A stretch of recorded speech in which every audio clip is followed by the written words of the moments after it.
This is the Happy Rant Sports podcast, in which Ted Cluck and Barnabas Piper rant about old sports, new sports, sports books, sports movies, and anything else related to sports that they feel like. Enjoy. Hey, welcome to the Happy Rant Sports podcast. I am Ted Cluck, joined as always in studio by my good friend, my partner in sports radio, Barnabas Piper. Pipe, we've got another one on tap, another film study. This is like Happy Rant Sports film sessions. And today we're going to be breaking down the 1990 NBA Slam Dunk Contest, which I couldn't be more excited about. This is back in the era when like the stars still did the dunk contest. All the uniforms were good. Presentation was awesome. I can't wait to dive into this. But before we do, I want to talk about a sponsor, Pipe. And this sponsor is near and dear to me, near and dear to my heart. And it's my employer, Union University. We are no longer on campus because we are good at quarantining, and we're doing the right things to keep people safe. But one of the things I love is being on campus at Union. I love my job. I'm a journalism professor. I teach in the communication arts department, and just want to talk about Union a little bit. We are a Christian liberal arts school. We have about 3,500 enrollment, I think, so not too terribly small. Some of these places you go to have like 800 or 900 kids and they feel tiny. Union is not like that. But we're also not too big. We're the kind of place where you can have lots of good relationships, personal relationships with your professors. Since I became a mom and joined Marco Polo, I've been checking in on my students that way, which has been a lot of fun. It's a vibrant place, man. And it's a great place to study writing, great place to study journalism. You have a chance to take podcasting classes, creative nonfiction with me, memoir, personal essay, long interviews.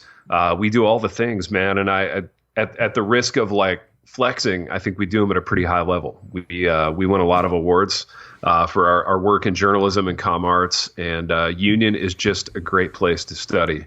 So while you're quarantined, while you're locked up at home, parents and students, check out uu.edu. Schedule a visit to campus. We're doing those virtually now, which is pretty cool. So you'll get to link up with Union people virtually, and then I'm sure get to campus once everything lifts.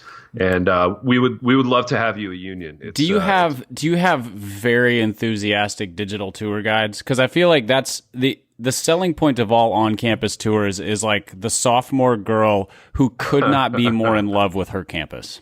Yeah, dude, they're wearing like the red polo and the name tag, and look they're like a Target jacked. Employee. That's right. Yeah, like they're not doing coke.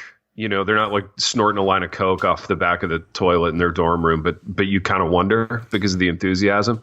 I've never seen them do one virtually, dude. So like, I'm so bad at hiding my emotions, and I'm so like kind of glum about this at some level. All the listeners said amen.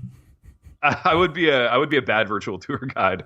It would just be me in like a workout T-shirt and a ball cap, kind of, giving it my best. But they would know my heart wasn't in it. But my heart really is in this. I love where I work, man. I think it's a great school. It's unabashedly Christian, but you don't have to be Christian to go there, which is I think a really unique to me selling point. It was one of the coolest selling points as I was thinking about coming down here and becoming a faculty member, because it gives just a real rich opportunity for ministry. It keeps the student body from being too homogenous. It's not just like across the board, North Face, rich Christian white kids like it was at Wheaton and Taylor where we went to school. So a little bit different vibe, which I love. Really, really enjoy it. So uu.edu, check it out.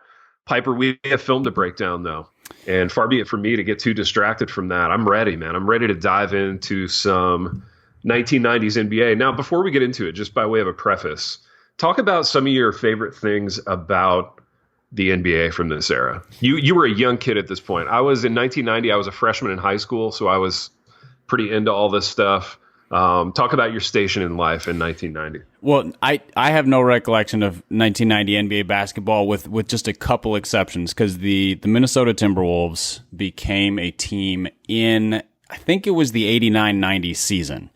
And I remember going to a couple of the games. They played in the Metrodome their first year, maybe their first 2 years before they. Dude, which is dope.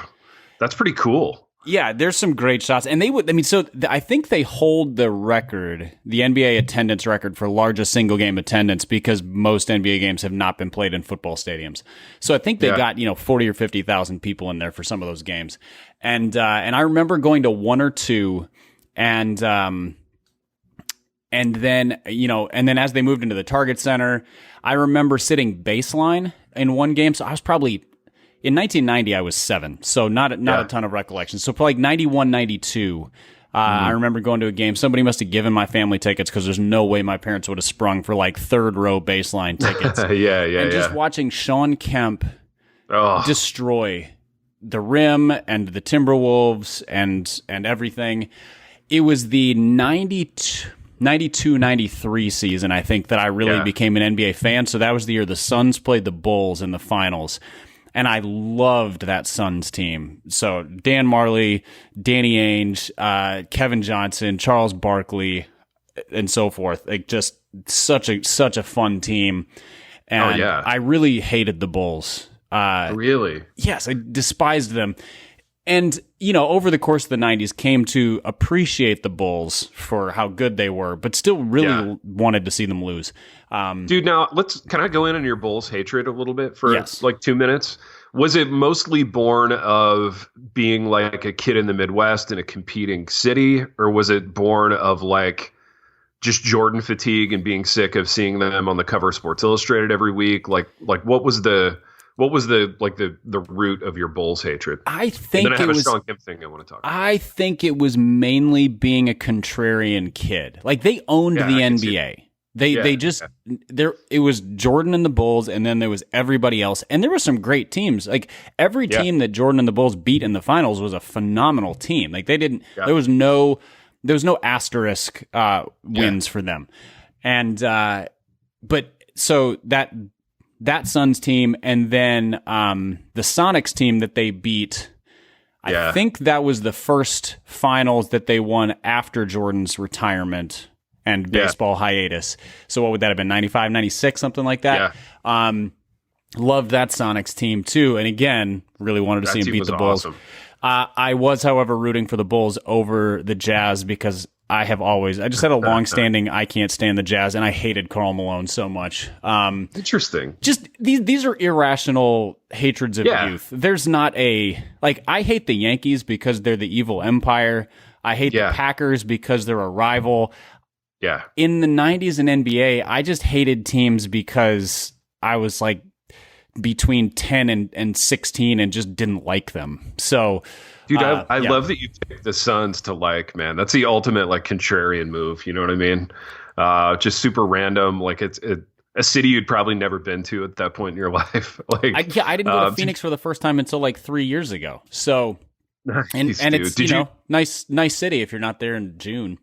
Exactly. Did you buy some gear, dude? Way back in the day? Did you get some Suns I had a purple Charles Barkley jersey. I had a hat. It was like, and like early 90s hats. It was one of those ones that had like, it looks like it was like splatter paint almost, just obnoxiously bright colors. And plus their colors were purple and orange, which are really bright. They're really bright shades. And so, I would rock out the full Suns. I think I might have even had a pair of Suns basketball shorts, and since I was like 4'10" and rather pudgy at that point, they were probably like Suns. Dude, you looked capris. I was wearing like like Charles Barkley at that point. You look like probably like more like Oliver Miller. You look like. That's the thing is, there was a phase of my life where I gravitated towards shorter, chubbier athletes. So Kirby Puckett in baseball, Charles Barkley, like short for a basketball player, round mound of rebound, and then in 95, Kevin Garnett came into the league, and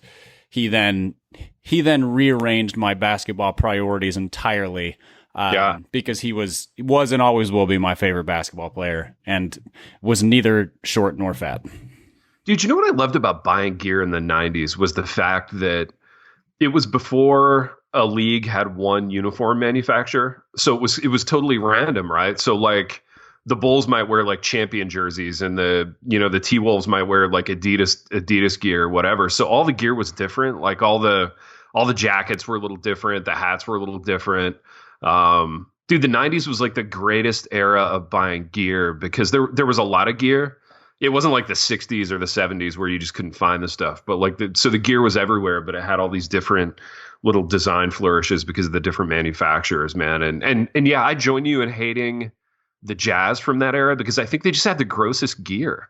Like their uniform was gross. It wasn't the awesome like kind of throwback Jazz look that they have now. It was that weird like jagged mountainscape or whatever in the background. There was like zero likability about that team. Like Karl Malone was surly and cheated. John Stockton was like a cyborg who cheated. Boring Jeff Hornacek was like an accountant with a jumper. And Jerry Sloan just looked like he was the teacher or like the principal that you were like, oh no, here he comes. Like he had that look about him. Yeah, there was Jerry Sloan was actually, he was the assistant principal. He was the guy that did all the discipline. Yeah, that's true. You know? Yeah, he's like the dean of students or whatever. And just, right. Or he would have the title like headmaster. And he kept a paddle on the wall of his office. Yeah, that team was, I hated them so much. And I think in retrospect, like, the kind of fan I am now, if I went back and watched them, I probably would really appreciate how they played and, the consistency and the discipline. I mean, they were excellent for a long, long time. But regardless, couldn't stand them. Have never liked Karl Malone.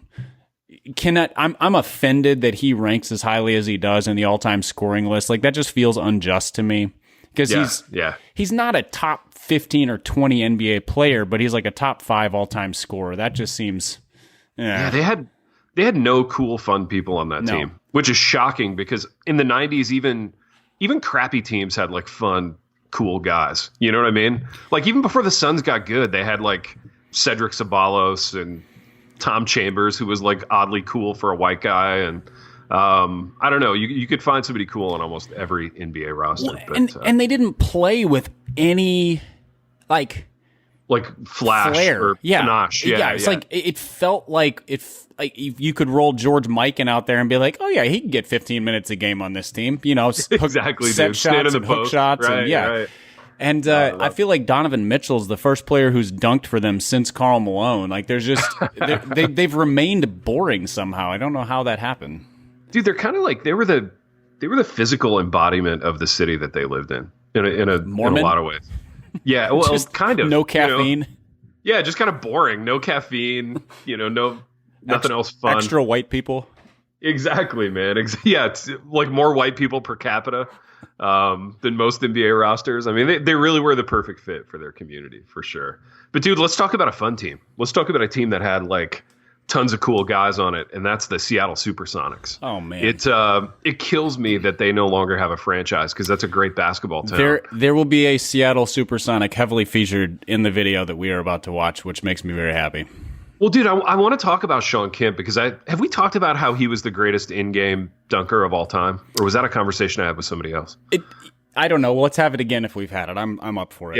Yeah. Well, dude, he was just a phenomenal in-game dunker. Yes. Like these spectacular things that he would pull off. And right before everything got super serious with the Corona deal, I watched Bulls Sonics from like 1995 with one of my students, and we were marveling at his athleticism. Man, it was just a lot of fun. And Gary Payton's on that team, like so many fun dudes. It's that team. Hershey Hawkins, Detlef Schrempf. They were so fun. And Detlef Schrempf, cool white dude. Yeah, too. Great 90s hair too. Had like the flat top mullety kind of thing. Yep. He's a guy who would have been better playing 15, 20 years later because totally, dude. Yeah, the NBA is made for him now. He was a great shooter in an era where nobody shot.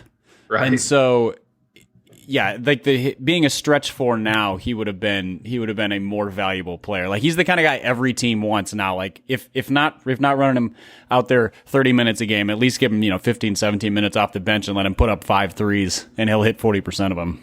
Dude, can I talk about another cool white guy from the 90s from your team, from the Suns? Do you know who I'm talking about? Dan Marley? Thunder Dan, dude. Thunder Dan Marley from Central Michigan. He was a Chippewa. And we're watching this. So we're watching these 90s NBA games in my classroom. And that was before the league garnered an awareness of the 3-pointer and how important it was. So Dude, Thunder Dan would be spotting up for these long twos, like 6 inches inside the 3-point line, and he was incredible. I mean, he was a knockdown shooter, just really good. But like, just super funny that the long two was such a prominent thing in the 90s. Yeah, it is baffling to me that it took until Steph Curry broke basketball. And I don't mean broke in a bad way. I mean like broke the conventions of basketball. For people to realize that getting 50% more per shot is a really big deal. And if you trade threes for twos, you come out way, way ahead of the other team. So, Larry Bird's, I don't think he ever made 100 threes in a season. I'm trying to remember. I think his maybe career high might have been around 100. Whereas guys now are putting up 300, 400 threes, made threes a season. It's insane. Yeah. Dude, can we talk about another funny 90s NBA thing is the fact that, like, if you were 7 feet tall in the 90s, you were just for sure going to the NBA. Yes. Even if you had no skills. So, like, every team had at least two just huge lumbering big men that they would inexplicably kind of run the offense through. Like watching 90s Bulls basketball, it's shocking because they had Bill Cartwright and Will Perdue kind of on a rotation. Neither guy was super skilled, right? If you were playing an NBA game in 2019, like you wouldn't want either guy touching the ball hardly at all. But like, every trip down the floor, it was like, oh, we gotta bang it inside to, Bill Cartwright so that he can, kick it back outside or get fouled or whatever. And it was just like amazing. Like if you were a 7-footer in the 90s, you were for sure making NBA money. Well, have you listened to any of the Bill Simmons Book of Basketball podcasts? Dude, I haven't, but I got to. I hear they're phenomenal. They are really good. The recent ones, they've been going back and redrafting mid to late 90s drafts. So like the Iverson draft, the Kobe draft. I guess those guys might have been in the same one. I can't remember. So, but what you notice is the number of terrible big men who go high. Even in like 97, 98, 99. I mean, that was true all the way up into the early 2000s. So like Michael Olowokandi going first overall in the same draft that Paul Pierce was in. And there was an era where like 7 feet guaranteed you a roster spot. And if you were 7 feet and had played 4 years of college basketball at any school, it's like, you're a first rounder. Like you're going to be a guaranteed millionaire just for being tall and having been on a college roster. It was insane. Dude, Olowokandi is the perfect example of that. I was watching a late 90s Clippers game, and they had all these super athletic dudes. So maybe it was early 2000s. It would have been like Darius Miles and Lamar Odom. Quentin Richardson. Yeah, Quentin Richardson, Corey Maggette. Just some freak shows, dude. Yeah. Some freaky athletic guys. None of whom could shoot. Literally, Quentin Richardson could shoot, but... Literally every trip down the floor, man, it was like... Olowokandi posts up. We kick the ball into Olowokandi. It was like he was Shaq. Yeah. They were just like, this guy's going to produce. And it's just so funny, man. The league was so different back then. But Piper, should we get into this tape? Yeah, let's do this thing. So, brief introduction on this. This is the 1990 NBA dunk contest. So this is not one of the famous dunk contests. It's not the 87 one where it was Jordan and Dominique and Spud Webb. It's not the one where Jordan dunked from the free throw line. Yeah. It was an era where like the dunk contest was still great, but it was after the initial pioneering of it and before like Vince Carter reinvented it. So it was an interesting era, but also an era where really good players still showed up to dunk in it.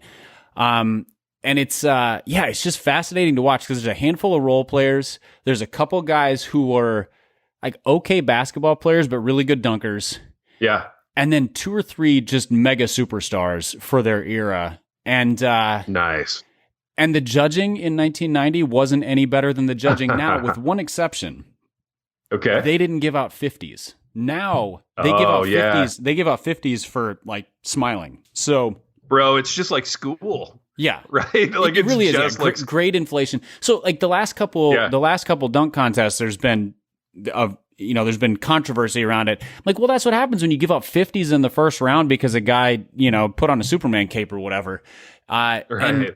And so I don't think a single 50 was given out in this dunk contest. So Interesting. there was which makes it actually competitive because now like tenths of points matter and things like that. It's and the announcers are very into it. They're very critical. They predict certain dunks. It's pretty fun. So that's awesome. So dude, you know what? So I'm paused at 0.0 right now, but I'm going to tell you a thing I love about it right away. The fact that it's in Miami Arena. So this was pre naming rights of every building. If it was now, it'd be like, DeVos Tebow Lifeway Arena, but like Miami Arena, name of the city. Quicken Loans, Fast Cash, Get in Debt Arena. Yeah, exactly. Yeah, Quicken Loans, Fast Cash, Chick-fil-A, Popeyes Arena. Well, then the court would be branded something different. It's like Krzyzewski Court at is it Camden? What's Duke Stadium? Yeah, I don't know, dude. And like the court or Dean Smith Court at whatever it is in North Carolina. Yeah, they just start naming different parts to honor a person and get their money. And dude, now let's think about that. Like, how much would you have to give Wheaton College to get the court named after you? Not not Piper Court, not because people would think John Piper, but like Barnabas Piper Court. Are we talking like a mil or like a half? I don't even know. I don't even know what the scale is for something like that. I think if it was the current one, I don't know that I could give enough to get it renamed after me. If I was to build them a new one, which means you're talking, you're talking seven figures at that point. I'm talking about just the floor though, like the court. Yeah, but even that, it would have to be a new one. Maybe not, because right now Wheaton's basketball gym is King Arena, and I don't know who that's named after. But if it was like Piper Court at King Arena, maybe like a six-figure donation. I don't know. There you go, man. Yeah, but put in a new floor for all those thick-ankled white guys to shoot, 17-footers off. Oh no, they're lots of threes now. It's all threes now. No more 17-footers. Exactly. All right, dude, let's get into this. Count me in on when I should press play. All right, we'll do. Here we go. 3, 2, play. Yes, dude. And of course, mine doesn't want to load. Oh no. Well, tell me to pause, man. It's you got it. Up. Yep, I'm probably just a couple seconds behind you. All right, so we've got the pan shot over it. We've got low def. This is my that was a shock to me. Oh, that's right. They don't there's not a lot of preamble here. They just got right into it. Yeah. Dude, that Phoenix Suns uniform is sick. Look at that thing, man. Yeah, I'm pausing real quick at about 25 seconds. I'm going to pull up a list of the contestants on this because since we are not listening to it, it would be good to have that. So the first one was he was sort of like a sneaky underdog in this one. When you compare him to all the other names, you'll recognize everybody else. Yeah. All right. It was... Pulling it up here. Sweet. Kenny Battle of Phoenix. This was the old Phoenix uniform with the old script on it. So he just did sort of like a basic 360 to start us off. That's another shocker from watching this is you watch these dunks and you compare it to what guys do now. And you're like, oh, this is a very different game. Yeah, dude, the first round dunks were just very standard back in this era. But yeah, that uniform is a beauty, man. That's a beaut right there. Oh yeah. It's the second best uniform in this one, I think. So nice. All right, I'm hitting play again. All right, me too. All right, so that was Kenny Battle. Yeah, we get a little replay of it here. Comes in from the left and just 360, kind of a windmill. I mean, it's a nice dunk, but it's guys do that on a fast break. Check this out. You know who this is? Look at Rex. This is Rex Chapman in the old Charlotte Hornets uniform. Dude, now Rex had hops, dude. Rex could get out of the gym. Yeah. He was a freak show. Yeah, and look at that uni, man. That uni got a 42-5 combined on his first one. So I think they just combined the scores of the judges. So look at Rex. Yep. So he just flips it over his back and goes up for so he kind of tosses it over his own back, over his head, and goes up for the dunk. And dude, no, that's a dunk he does in the gym 14 times a week. I bet. Oh yeah, that's like a layup line dunk. Yeah, for sure.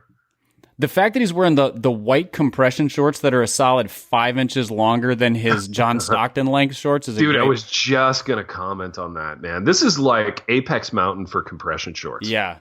All right. You were if you were a kid in the 90s, you were running to like whatever the sporting goods store was to buy a pair of compression, man. All right. Hold on. This dunk right here that's about to come up. This is Scottie Pippen going the length of the court. Yeah. And starting in on it, following in the footsteps of one Air Jordan from the free throw line. Pippen from the free throw line. What a dunk, man.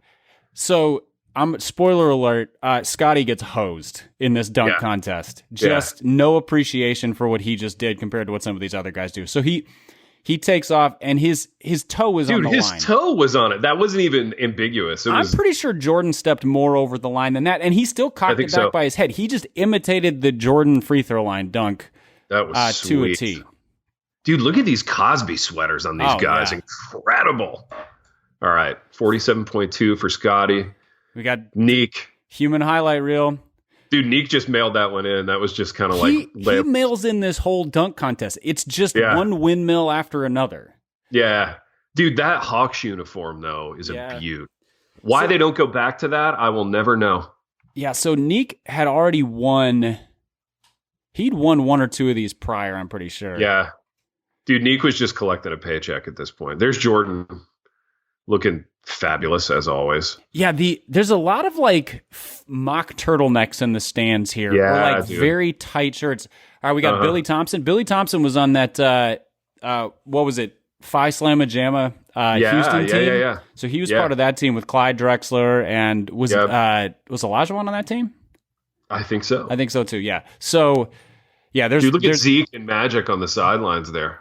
Zeke probably still has that suit, big old baggy thing. Yeah. We got two basketballs, Billy Thompson coming up, one on each side of the hoop. Dude, can we talk about the two basketballs thing? Do you want to pause it? Yeah, let's pause real quick. I'm at 3:28. Yep, same thing. So I like the two basketballs thing.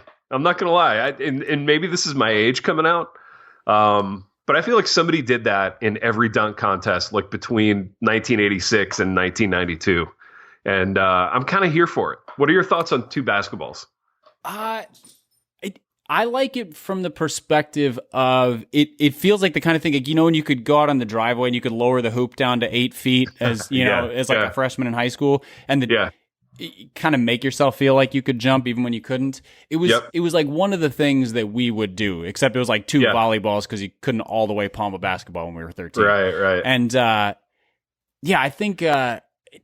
I think it's fun in retrospect. I think if a guy did it now, to be fair, no dunk in the dunk contest really is that impressive now because it's like watching aliens dunk now compared to this stuff. But it was fun.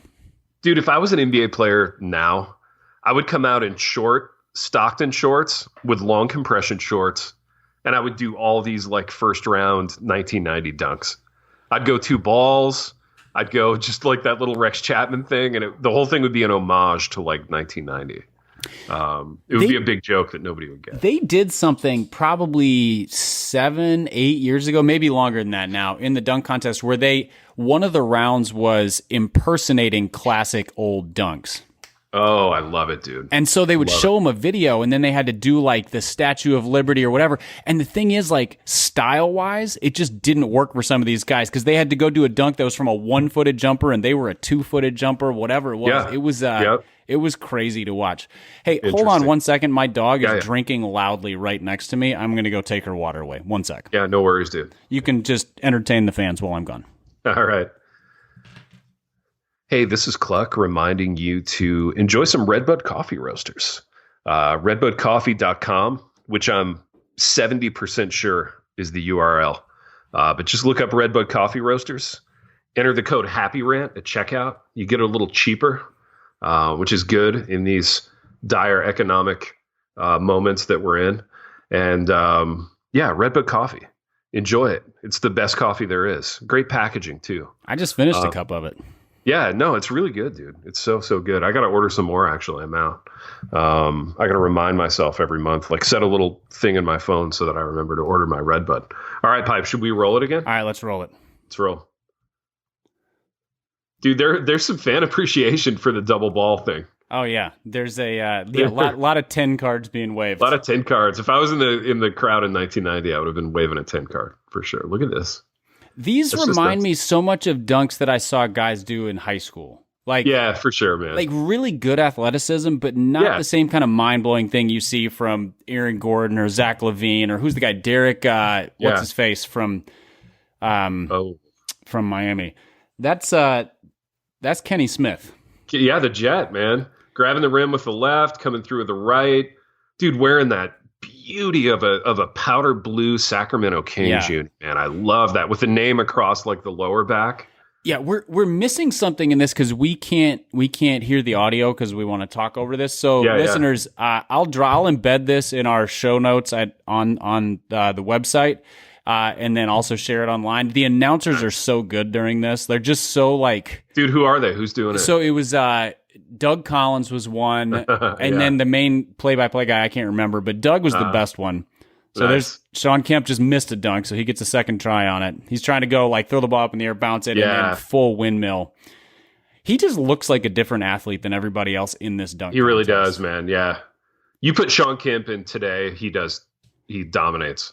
Yeah, he's what like Blake Griffin was a few years ago, and he just destroys modern people. Athlete, man. Very modern athlete. He probably develops a jumper at some point. Cool looking dude too, man. Just the way he walked around, he had a certain swagger about him that absolutely that I thought was incredibly cool in 1990. Dude, shout out to that Gatorade logo, that old Gatorade logo. Yeah. I dig it.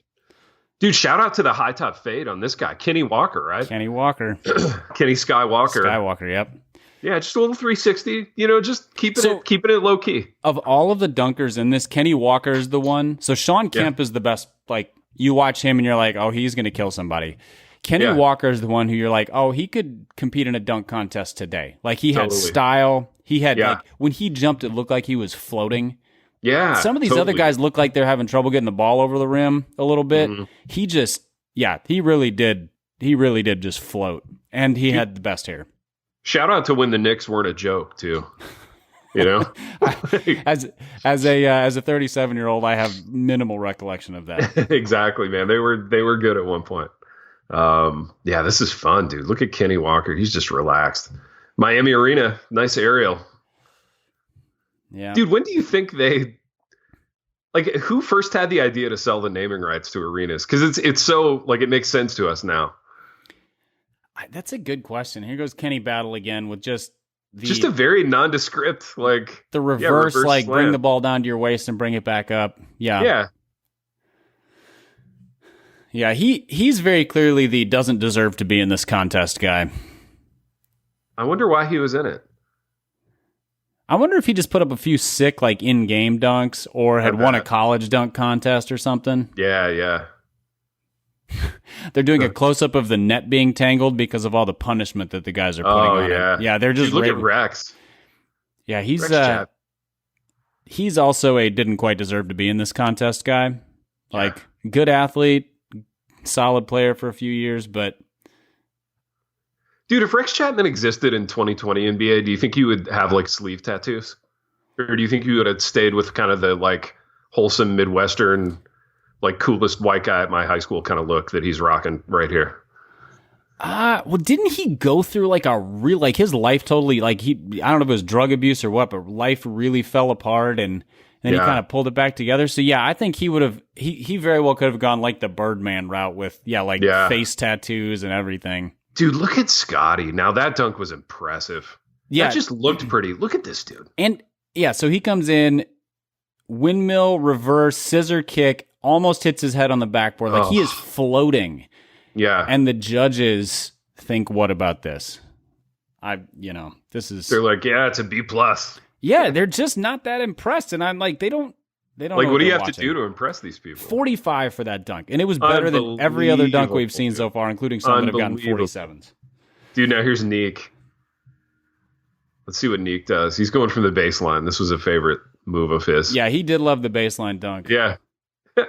So dude, same thing. It's the same thing that Kenny Battle just did, where you bring it down, except that he brought it down to like his knees and then cocks it back, and it just looks better because he looks like he's about to rip the whole backboard down every time he does it.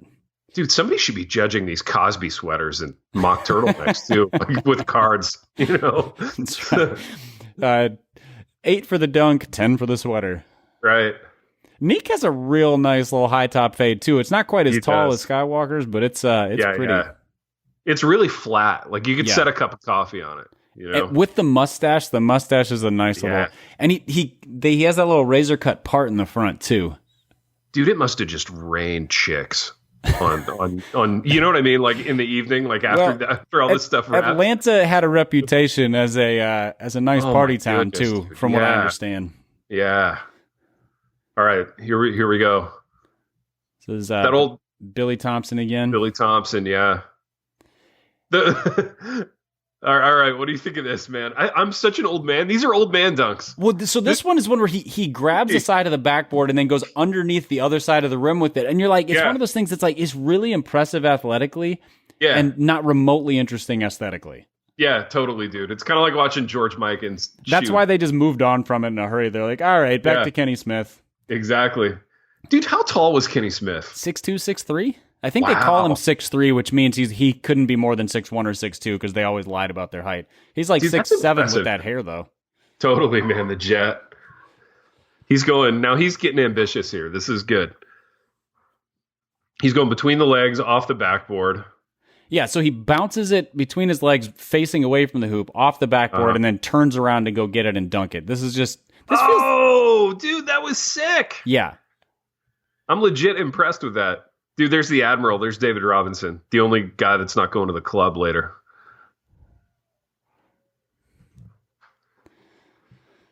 Yeah, dude, that was an impressive dunk. Look at this.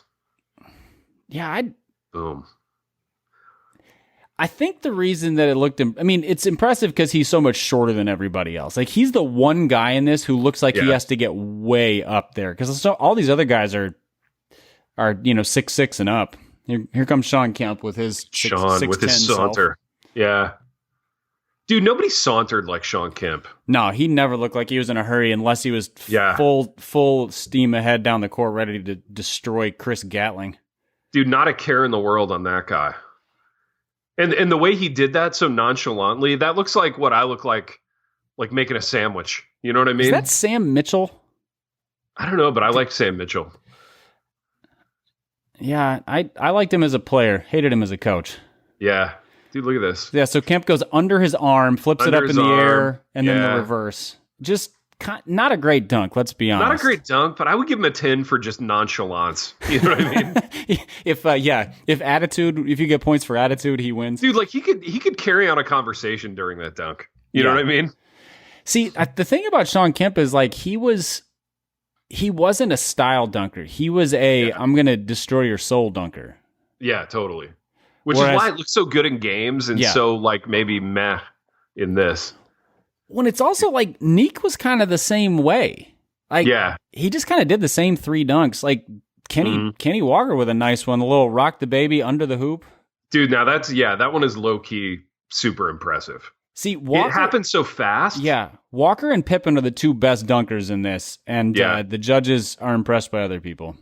Wow, and off of 1 foot too. Like that's a really nice dunk. That looks way better in slow mo. Actually. Yeah, a lot of great poster shots out of that one. Yeah, totally. Also, Kenny Walker, cool looking dude. When was the last great Kenny in any sport? Ooh, that's good, man. Kenny. There's 2 Kennys in this dunk contest. It's not a name you hear a lot anymore. Yeah. Ken Griffey Jr. was just Ken. He was just Ken, which is a dope name too. Kenny Anderson for the Bengals in the NFL in the 80s, but that's going way back. That's still this era, like 80s, early 90s. Like that was the Kenny era. Dude, Kenny O'Brien for the Jets, man. Kind of a second-tier NFL quarterback. Oh, yeah. Whoa. Yeah, that was... So Pippen didn't make it out of the first round, which is terrible. Dude, that's astonishing. Because Pippen was the best dunker in the first round. So we've got the 2 Kennys, we've got Sean Kemp, and we've got Dominique in the semifinals. Dude, the judges must have had some like off the court beef with Pippen to put him on ice. I think the problem is that he did a Jordan dunk to start. And he did it as well as Jordan did it, but they're like, we saw that one a couple years ago. Yeah. You just constantly living in Jordan's shadow. Sorry, Scotty. You got Dude, speaking of Pippen, look at his warm-ups, dude. This was Apex Mountain for warm-ups. Oh, definitely. Warm-ups never look better than this era. All right, here's Neek just doing like a layup lines dunk. Yep, just a generic 360 with a lot of power. Dude, Neek is like, get me to the club stat. So he goes through this whole thing like, I've already won a couple of these. Yeah. And so like, I know that I'm going to get serious points. Now that would look better in slow motion because he did almost hit his head on the rim. But that's true. It's still just kind of an average dunk by dunk contest standards. Totally. Yeah, he gets an extra point for every dunk just by being Dominic Wilkins. Yeah. 48 for that dude, and Pippen got a 45 for that sick thing that he threw down. Yeah, Pippen was the great injustice of this for sure. Yeah. Like, I think he should have gotten in over Kenny Smith after that. Well, probably over Dominique after that first round. Here comes Kemp down the court. Dude, now what did Sean do there? I want to see that from another angle. Yeah, it doesn't look like anything because they did the behind him angle at first, and it's just kind of generic. Yeah, so he went full court, took off from where? Like a full step inside the free throw line? Yeah, like a long step inside. Yeah, so in the circle. Yeah. But then he cocks his legs back. So that's basically a wicked fast break dunk, not a good dunk contest. Yeah, it's a nice fast break dunk for sure. But that's the thing, like he never did anything fancy. He would reverse it sometimes and things like when he came baseline, but yeah, not really a dunk contest guy. 47-6 for that. That seems generous. Yeah, I agree. Dude, look at the Jet. Man, the Jet is doing work. Yeah. I'm sorry. I'm kind of team Kenny Smith at this point. Look at this. That's a short guy doing all that.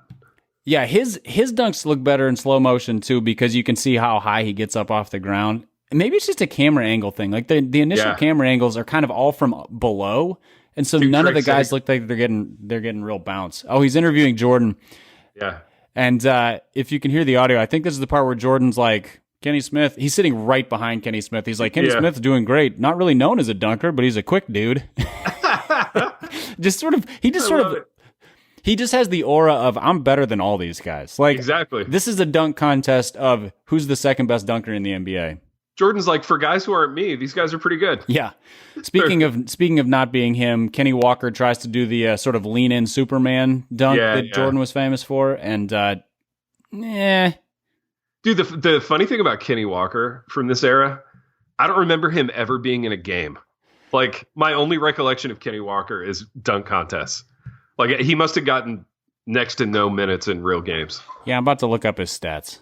Yeah. Oh, you want to know his career NBA scoring average? Lay it on me. 7.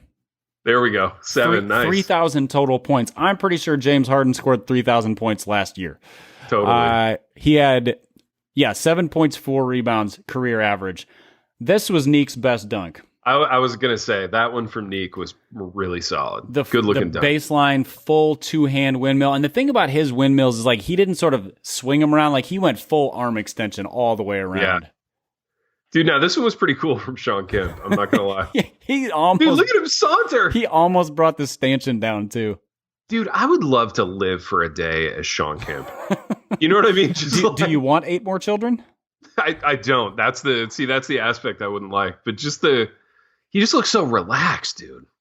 He's so chill. Yeah, at no point does his facial expression change in this entire thing. He looks like the kind of guy, too, who could get on an airplane and be asleep like 3 seconds later. Which that's the person I'm most jealous of. He's the youngest guy in the NBA at this point, and he's 20. Wow. Like, so that was also a different era. Like, there was one point, I think it was when Rex Chapman was out there, like, now remember, he should be a senior in college this year, which is not a thing they say about anybody anymore, because, like, what is it? Right. What is a senior in college? Right. He's missing his senior thesis, folks. You know, this is big. Kenny Smith with the pretty, but not exceptional dunk. Right. Dude, I can't get over how cool that Kings jersey looks, man. Yeah, I'm glad they brought those back. I wish I had one of those in my closet. Miami Arena.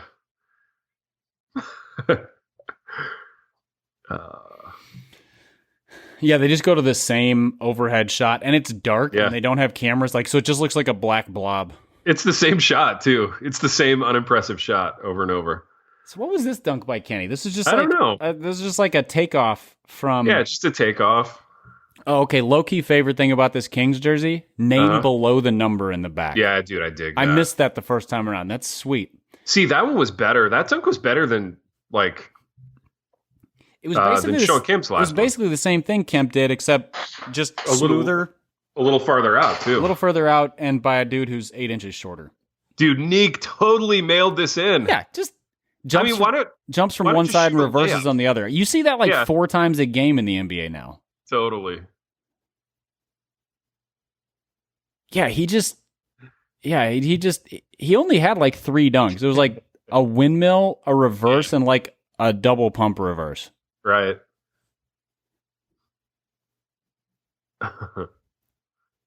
We get some good analysis here from Dr. J. Dude, shout out to Dr. J's glasses in this scene. He really does look like a doctor. Like he's like somebody I would go to right now and be like, "Doctor, I think I have coronavirus," and exactly. And I would trust his opinion on it. Dude, shout out to that TNT logo from 1990 on the scores table. Ooh. Kenny loves the like between the legs off the backboard thing, but it's working for him. Yeah, he reversed that one and you know, put a little extra stank on it. That was nice. That was sick, man. That was sick. How good of a basketball player was he? I don't remember. I think he was pretty good. I have no sort of impression of him. Yeah. Like I remember him on those Rockets teams that won when Jordan was out. Yeah. But I don't. Yeah. Dude, who was the super yoked guy in the t-shirt in that shot a couple seconds ago? Oh, I missed it. I was looking up Kenny Smith's stats. Probably somebody's bodyguard. See, Neek wins points just by like having his head at the rim and dunking really hard. He got a 49-7 for a windmill. Just a straight up windmill. That's a travesty, man. If Neek wins this contest, I'm going to be unhappy. Dude, that was kind of nice there by the Jet. Well, he saved his own dunk there because he tried to go like bounce it off the floor and then windmill to the other side, but he started to drop the ball, so he grabs the rim with his other hand and brings it around. Like you can tell, this is a total bailout. Yeah, it was cool though. Yeah, it looked nice. Yeah, it's illegal, but it looked nice. Right. Dude, Kenny Smith, a little wrist trouble. He's hurting. So Kenny Smith was like his career high scoring average was 17.5. He averaged 12.5 for his career. Career high in assists was 7.5. He averaged 5.5 for his career. Like just a solid NBA point guard. Yeah. Neek with the 2-handed windmill. Feel like we've seen that before. Yeah, another windmill. Whoa. Kenny was a great 3-point shooter. 40% for his career. Almost 44% career high. Man, he's one of those guys who would have been great today, like a sort of a combo guard or off the bench guard. Yep. Eek. Dude, you know what I dig about this? The high tops. Yes. Like everybody wore high tops. Yeah, and like, they weren't like, this was before everybody had custom sneakers, so it was just sort of like, oh, Neek won. That's terrible. Dude, that's ridiculous, man. What a travesty. Yeah. Dude, but the high tops, they were thick, they were chunky.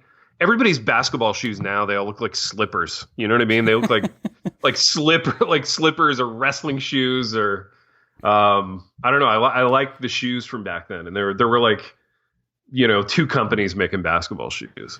Pretty cool. This was like 1990, like Jordans weren't really a thing yet. Like he had his custom sneaker, but they were not it wasn't like a worldwide. It was like Reebok and Nike, and who else was still Converse? Converse, yeah. Dude, like Larry Bird and Magic both had contracts, and they had them. You could get them in like their team colors, and that was as fancy as it got. Pretty amazing era, man. What a great uniform era, dude. Like, truly, why these teams don't just watch the 1990 Slam Dunk Contest and go back to all those jerseys is astonishing to me. Yeah, I think if the hairstyles and the jerseys came back, the NBA would be much more aesthetically pleasing. Dude, so like, who is today's Rex Chapman? Is there a Rex Chapman figure in the league right now? Like an American white guy with hops. Does that guy exist?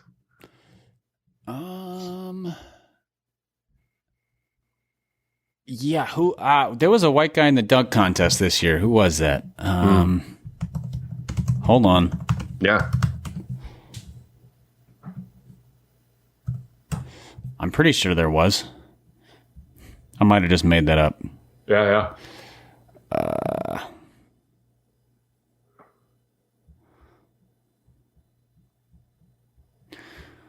This is great fun, just listening to Yeah, this no, scroll. it's good radio. Really good. Pat Connaughton. Oh, yeah, dude. Pat Connaughton. Was he any good? I didn't watch it. I haven't watched the dunk contest in years because it's just, I feel like ever since Vince, nobody has ever topped his performance in, what was that, the 2003, something like that? Dude, yeah. 2002. Just sick. And then there was the Zach LaVine, Aaron Gordon ones. And like this year's apparently, I mean, I went back and watched some of the highlights. The dunks were insane, but like, it's just boring. It's boring to watch them try dunks repeatedly. It's a little too gimmicky. Dude, there's too many props, too many other dudes involved. Yeah, it's a gong show. And the fact that they're constantly bringing out famous people to dunk over and stuff. I don't know. It feels like one big Instagram influencer video. So no, I have no idea if Pat Connaughton was good. I mean, he was good enough to get in it, but he might have been Rex Chapman-y in terms of like, well, that was a quick out. Dude, you know what's great about Pat Connaughton is that his name works in any era of like NBA white guy basketball. Like you could put him on the Celtics in 1954 and it's like, yep, Pat Connaughton, totally also works as like a coach or a trainer. Absolutely. Yeah. Oh, Pat Connaughton's coming out. This must be serious. That's right. He's got the... Yeah. Massaging the cramps out of the guy's calf. Yep. Exactly, dude. Exactly. I love it, man. I wouldn't mind if Coach Pat Connaughton replaced Ryan Saunders as the Timberwolves coach. So, yeah. I think that would be a good fit, actually. I would trust him. Or Pat Connaughton, like, gets the high school job in your old hometown. Mm-hmm. Like, oh, yeah, that makes sense. That's a good fit. Pat Connaughton. He can teach a little driver's ed, a little American history, he's the health teacher. Yeah, totally. Want to know what syphilis looks like? Open up to page 27. Exactly, dude. Exactly. Oh, I love it, man. Pipe, this was fun. This was a good way to spend some time. I think we should just keep doing these. We need to go into the archives of different sports, find some great 90s stuff. What are you thinking for next time? So I have a couple ideas for upcoming shows. We can figure it out offline. One of them is a rethinking of past NBA players. So I've been inspired by the redrafts and just thinking about how the game has changed now, where it's, there's no hand checking. It's much more 3-point shooting. Who are guys who were like okay players in their day who would be phenomenal today? Like Dan Marley, for example, he's a good one. Dan Marley, Detlef Schrempf, right? Like we talked about before. So doing some of that sort of rethinking past NBA, that would be a fun one. On an NFL front, thinking about guys today who would have been superstars 15 years ago, but they're not that great today. Like interesting Leonard Fournette, for example. Totally. You put Leonard Fournette on like the 1993 Giants. Yeah, and he's Christian Okoye of his day, kind of thing. Yeah, dude, Lenny Fournette kills in 1993. Absolutely. Put him behind a fullback, dude. One of the real like sledgehammer type dude. Lorenzo Neal and Lenny Fournette in the same backfield. He's rushing for 1,800 yards every season. Yeah, so that's one. I think we owe the listeners an NFL draft podcast.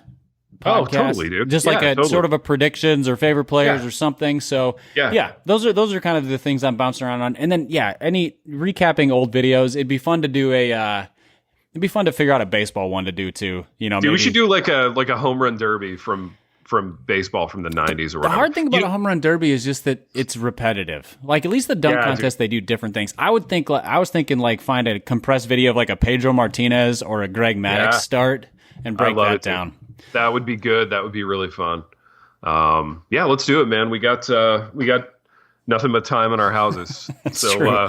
And no sports of actually going on. So the world is our oyster. The sports world is our oyster. Pipe, this has been fun, man. We've done what we always do on this program, which is wander to and fro throughout some items of sports history. And until next time, Pat Connaughton.